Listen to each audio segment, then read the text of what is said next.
What is up, fellow variants? Welcome to my Loki episode 5 breakdown, recap, and review. Now, this is the penultimate episode. It's kind of crazy to say so, and it was quite a thoroughly enjoyable episode with quite a few Easter eggs in it as well, and just things are really amounting up to that finale now, especially with the end, with Loki and Sylvie really getting ready to kind of pull back the curtain and see who that puppet master is. So in an episode filled with a lot of Lokis, and I mean quite a lot of references to even Kang the Conqueror and other MCU Easter eggs and whatnot, let's just dive into this. Hit the like button if you do go on to enjoy this, and of course subscribe for more videos just like this. So this episode picked up beginning with a little camera pan into the Timekeeper's chamber, with the end of the last episode of course being with the head severed, they're not real, to the camera then panning into the post-apocalyptic environment where we see the tower again, but on the side it even details the words, or letters should I say, making up Kang. Now Kang is Kang Enterprises, the company Tony Stark sold the tower to, which lo and behold, the guy who Tony sold that to, the person on top of Kang Enterprises, turned out to be Kang the Conqueror. So quite a few references, and even more further on throughout this video, because obviously there were bits and pieces darted across the landscape that we were exploring with all of these Lokis. So Loki wakes up, and the other Lokis are there, of course, as of the end of last episode, and they explain that this is the Void. The creature in the background is Alioth, and we're his lunch. And Alioth was really, if I'm pronouncing that correctly, is that it? Alioth? Either way, could very well be the guard dog, the literal guard dog that they kept pointing to Kang the Conqueror, or whoever is very much so behind. Well, he kind of was, especially with the gate opening up at the end of the episode. And I have a few thoughts about it. As much as I felt like this episode was quite a spectacle, and there was amazing shots and stuff like that, and cool Easter eggs, I do feel like the end, and I don't want to rain on anyone's parade, it did feel like there was a lot of hunches leading to the exact right thing to happen to get to the kind of end of universe location, so to speak, where the man behind the curtains is. And a little bit more about that later. As much as I enjoyed it, I just felt like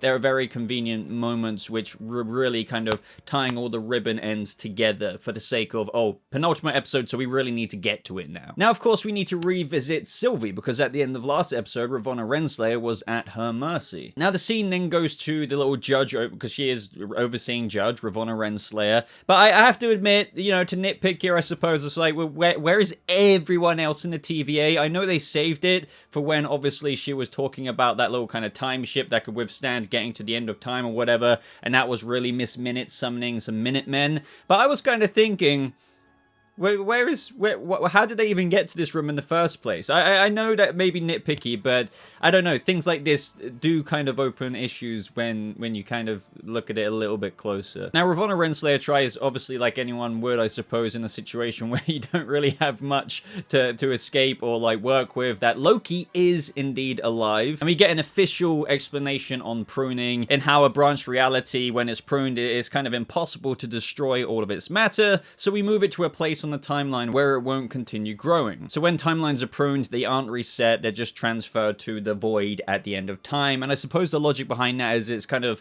similar to that post-apocalyptic event thing. If you hide out there, you can't really have too much of an impact on that post-apocalyptic timeline, because, you know, it's going to end anyway. And I suppose when you transfer pruned realities or pruned beings to the void at the end of time or whatever, it doesn't have a chance to redline and get out of control, because it's already at the end, I suppose. Now, Renslayer does say that the dogma states that the end of time is still being written, just like what Mobius has said in previous episodes, and that the Timekeepers are apparently transforming it into a utopia, which, as we know from the end of time void that we're seeing Loki and the other Lokis at, yeah, that's far from a utopia. But as we all know, the Timekeepers were fake. Renslayer knows that.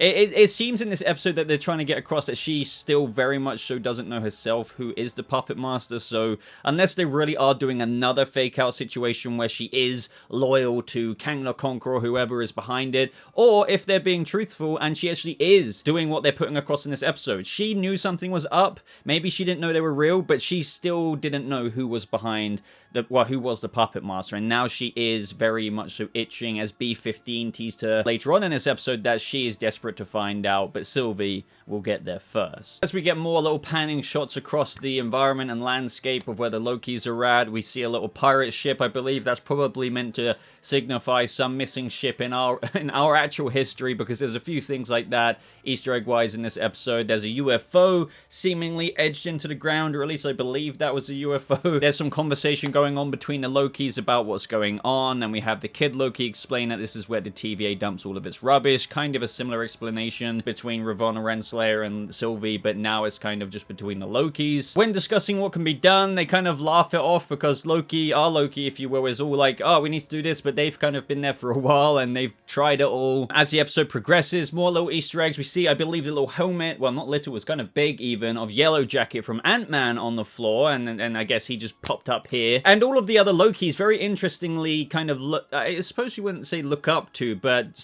kind of under the kid Loki, because he's the one who actually, out of all the Lokis, managed to kill Thor. So this is his kingdom, and he's the one who sits on top of that little underground bunker throne with the little L there. I thought that was a nice touch. It was kind of a very gestury Loki kind of palace, if you will, that they've managed to curate down there. But speaking about Kid Loki's kingdom and the bunker, right as we were getting to that, yet again there's another Easter egg of the Thanos copter, which is like a big memey callback, if you will, to like the newbie days, I suppose, where you wouldn't really get that in modern day writing unless it was very deliberately done. But back then, these were kind of serious, campy-esque comic arcs written in. Like, for example, how Batman had on his utility belt something like shark repellent. Well, in one comic book arc called Cat and the Cosmic Cube, we had Thanos trying to go after the Cosmic Cube, and in doing so, he wasn't successful, but in doing so, he piloted a literal Thanos helicopter. So this is straight out of that, and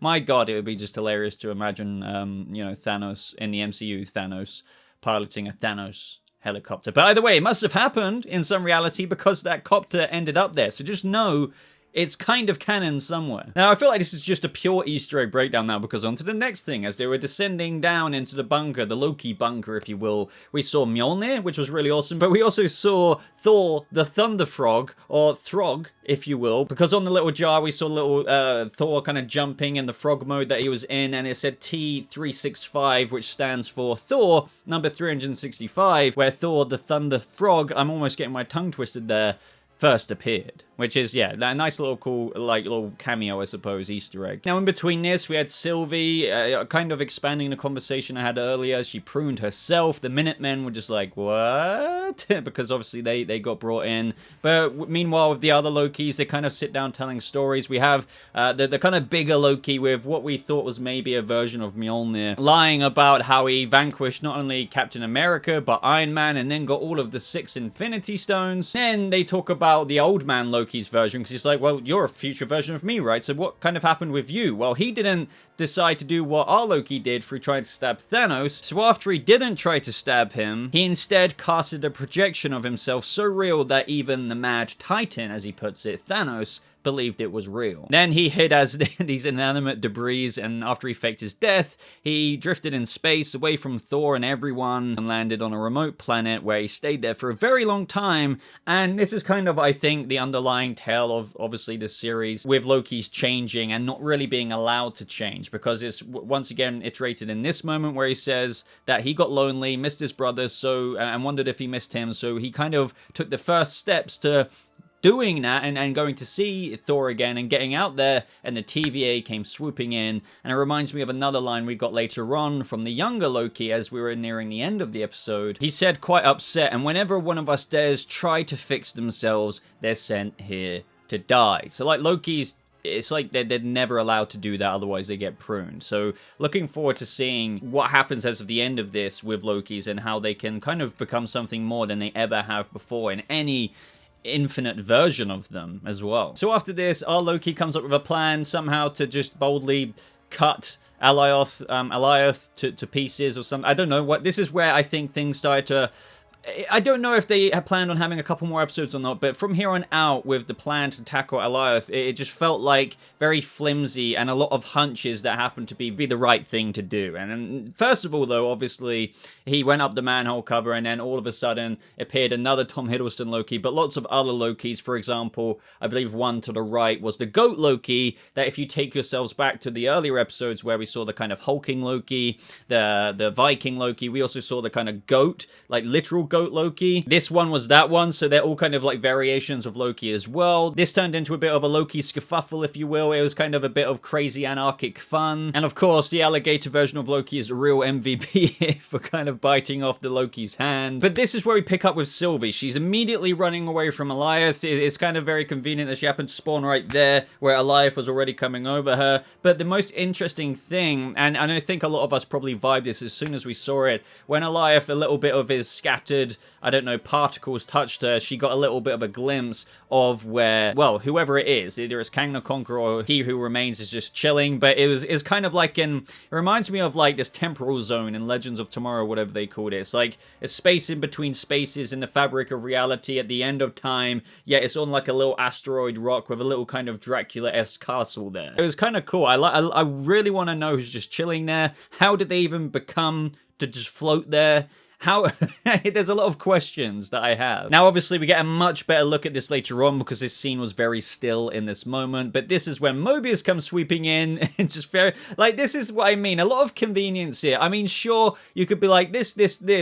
But I feel like this episode, the only thing I would say that lets it down is that as much as we were enjoying all of it, and I hate to be that guy, as I said, it's just like, how did Mobius know she was right there? At the exact right time where she was about to get forever pruned by alioth. Like, he happened to be driving in the direction to save her. I just feel like, okay, if that was the only thing, I would completely let that slide. But again, throughout this episode, more and more things just happen to happen like that, which I feel is a bit like, eh. Mobius briefly acknowledges how he really thought he was one of the good guys, and Sylvie's just like, really? Like, you know, orphaning children and annihilating entire realities. But in this moment, I felt like this was something that was easily disregarded. So she said, when I pruned myself, I thought I might be able to find Loki, but that storm thing has likely already got him, and the only thing that matters now is getting out of here.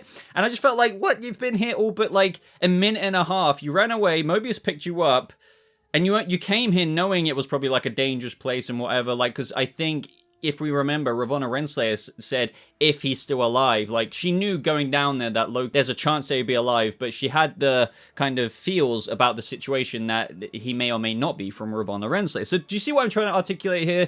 She got in the car and was already like, all we need to do is get out of here now. You haven't even tried looking for him. So do you see what I mean? I felt like they started doing things, but for the sake of, I guess, penultimate episode, we've got to kind of wrap a lot of things up. Finales next week. Some of you really may not take issue with that at all. I don't, as I said, in of itself, but it's just when these things start stacking, it just kind of makes me think, well, okay, your whole motivation to come here was because of that, and now you get picked up in his little pizza car or whatever it is, and now it's like, oh, nah, I'm not even going to bother finding him because he's probably dead. I just feel like that kind of went against everything she did to just prune herself to get there.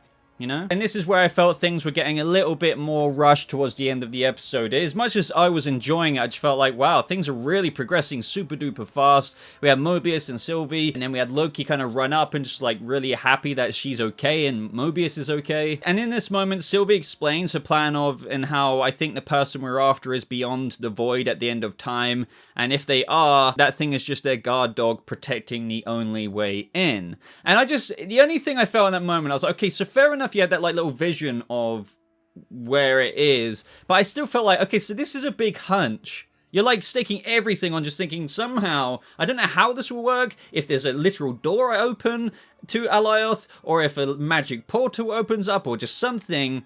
She doesn't know how it works, but she just somehow knows that's the way to get there. Like, I know she saw the vision slightly, but I still feel like this is a lot of presumptuous planning going on. And then with just the whole plan of enchanting it, I know that's another hunch thing, but this is what I mean. I felt like thing was hunch after hunch after hunch, and when you're staking your whole reality and life on it, it just feels like, well, what I've just been saying this whole time. As much as I was enjoying the ride, I just felt like things were very, very just domino effect at this moment. And it didn't matter how it was happening. It just had to happen because it had to happen. Now, when we go back to Ravonna Renslayer, we had that little moment between her and B15 because she said she freed the variant. So she must have kind of like a little link to vibing what Sylvie must be up to. As I kind of speculated at the beginning, it's like, does she know or doesn't she know, or what really is her pure motivation? There's a line here where she said that the TVA needs stability, and until we figure out what's going on, that's what it will get. So her saying, like, we need to figure out what's going on, I guess obviously she is just desperate herself to find out, but like, I still want to know, is that out of an aspiration to want to suck up to whoever this is, like be the loyal servant, oh master timekeeper, I must serve you, or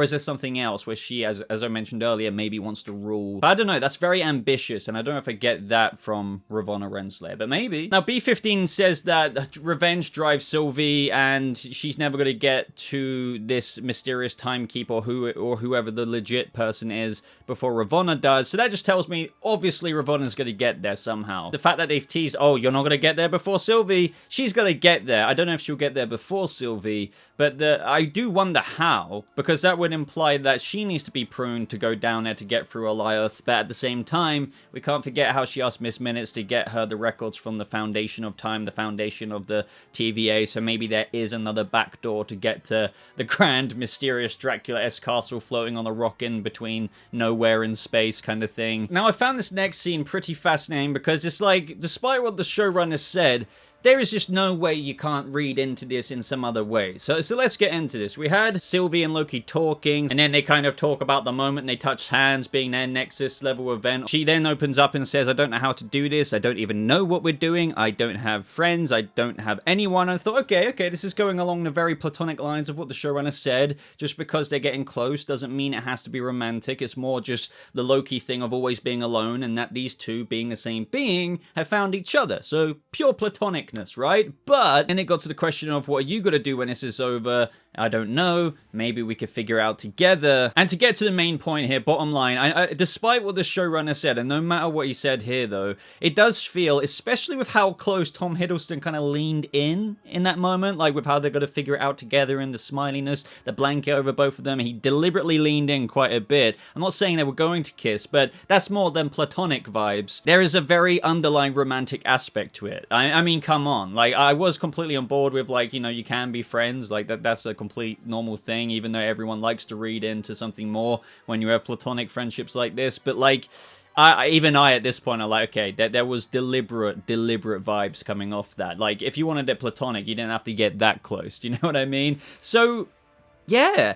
was the show, I know showrunners do lie, and maybe they're not going to fully explore any romantic connection here, and they're going to mainly highlight it as platonic, but that doesn't mean that, for example, in the future, let's say this ends with both of them being okay, that you could easily see them connecting in just more of a friendship kind of way in the future of the MCU. Either way though, this is more or less the end of the episode. Sylvie details to Loki that when alioth hit her earlier, she was linked to it, and it was brief, but she caught a glimpse of something, and that if she can get close to it, that she can enchant it, and it's going to take her to who is behind all of this. So yeah, I mean, I know I was going on about it a little bit earlier. I know she saw the location, and I suppose her assumption is that is how to get there, but I still feel like I can't really articulate it very well. All of this end of the episode and the plans from other characters were very hunch-based, that it just felt like winging it to a point of unbelievable winging it, if that makes sense, and that's where it starts to crumble a little bit for me, because it wasn't so sound. It was like insane winging it to the point where like it almost shouldn't have worked out, especially the boss battle moments. Let me talk about that. We have Mobius saying burn it to the ground in terms of maybe what he's going to do now to the TVA. Obviously when he was saying his goodbyes, you know, we're going to see him again, but it was very nice seeing Loki hug him, and you know, it's quite emotional because, you know, he called him his friend, and Loki isn't such a friendship kind of person and letting people in, so that was really nice to see. So Loki creates like a distraction in this moment, trying to run with the sword flaming, but that kind of wasn't enough, and I really enjoyed this moment because we had old man Loki literally pull such a projection with his magic that it projected Asgard, which it contains insane power, and obviously they hinted at that. They're stronger than what they realized because Loki and Sylvie didn't even think that they would be capable of performing such a grand projection like old man Loki did. But in this moment, this is kind of what I mean, like, what we gotta do, and then Sylvie's just like, we're going to enchant it, and he's like, I don't know how to, but she's just like, you do, because you're me, and then all of a sudden our Loki can magically enchant, and I guess I could kind of get on board with it if this was the only thing, but it still felt like there was a few things like this where just like, oh, I can enchant now to this level, and what happens to be the perfect amount of me enchanting to obviously make this work, and obviously it works because if it didn't, this show would be over, I suppose. So it worked. Do you know what I mean? It is that kind of stuff that I felt there was a bit too much of an abundance of this episode. Unfortunately, Old Man Loki gets caught up by alioth, but it was a really fitting end for him because obviously he is an Old Man Loki at this point. He got to do the heroic thing and kind of, you know, glorious purpose, as they say. And I love how he kind of laughed into the kind of trenches of death in that moment. And once again, in what couldn't have been more of a typical moment, just as the monster's gonna gobble you up, the enchantment hits. So yeah, I don't know, like, I know people are gonna hate on me for, like, obviously mentioning it this much, but another moment, it's like, I can be caught up by the spectacle, but it's like, oh, of course, it just pops into enchantment mode right as they're about to get gobbled and disintegrated by alioth. But really, like, in this moment, the green doorway opens in a very kind of Harry Potter fluffy, guarding the secret trapdoor down in the Philosopher's Stone, or what you Americans would call the Sorcerer's Stone. Why didn't they just call it the Philosopher's Stone? It's very strange backstory to that. And then, of course, the view was the location that Sylvie saw earlier of whomever is all behind this. The little floating rock with the kind of castle or mansion on top of it, whatever you want to call it. Now, it's really kind of making me confused, because, sure, like, the casting is making people think, okay, Kang the Conqueror, but it also has a very He Who Remains vibe to it. I mean, to be honest, they're probably taking aspect from He Who Remains, like, right at the end of time, waiting for the next kind of cycle to begin, so to speak, but then, you know, giving that environment to Kang the Conqueror. And you know what they do with adaptations. What I love is that they kind of take different colors and then, you know, it's not copy and paste. They sprinkle it into a new, innovative kind of storytelling.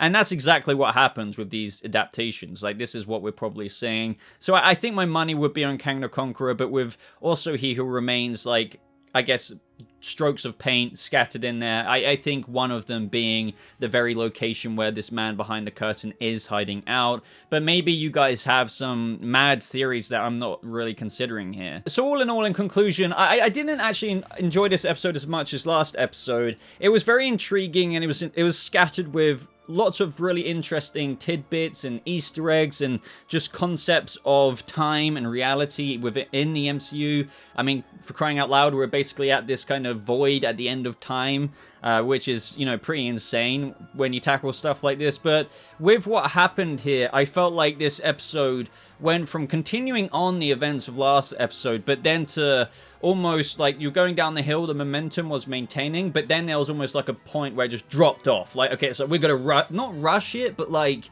it felt like a lot of things, without repeating myself too much more, were just happening because, oh, there's only 6 episodes, 1 more episode, so now we just kind of need to get to it.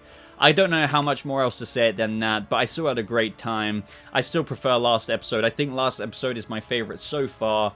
But we're going to have to see how the finale really wraps things up. Like this video if you did enjoy it, and subscribe if you want more ramble sessions and reviews like this. As always, in the top pinned comment are links to my Discord server, other places to support me like my Twitter. But other than that, ladies and gentlemen, thank you so much for watching. I hope you all have a lovely rest of your day, and I'll see you fellow variants and Lokis in the next video.